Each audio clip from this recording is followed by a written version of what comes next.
Hi guys! Ako si Judy Ann L. Monterey at ngayon i-share ko kung paano nakakaapekto sa buhay ko bilang estudyante ang globalisasyon.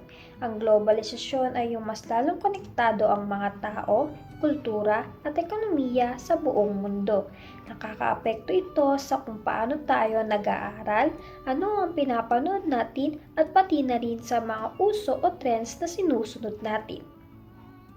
Isa sa mga positive effect ng globalisasyon ay mas madaling access sa mga educational resources. Halimbawa, marami sa amin na estudyante kasama na ako ang bumibili ng books, reviewers, at learning apps para mas mapadali ang pag-aaral.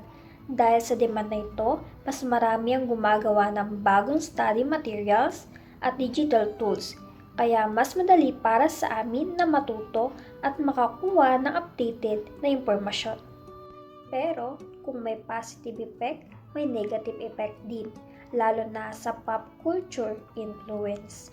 Halimbawa, marami sa mga estudyante, pati ako, ang nanonood ng K-dramas, nakikinig sa K-pop at sumusubaybay sa western shows.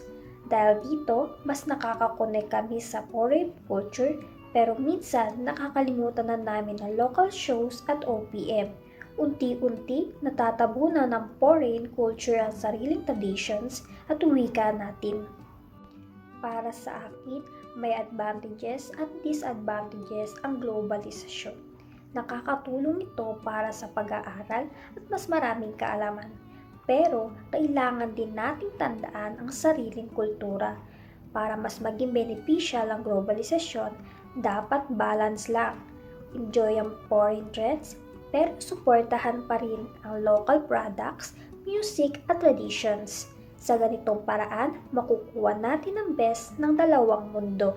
Sa huli, parte na ng araw-araw natin ng globalisasyon. Nakaapekto ito sa kung paano tayo matuto, makipag-connect at magsaya sa kultura. Nasa sa atin kung paano natin ito gagamitin para mas makatulong sa atin nang hindi nakakalimot sa sarili nating kultura. Maraming salamat sa panonood.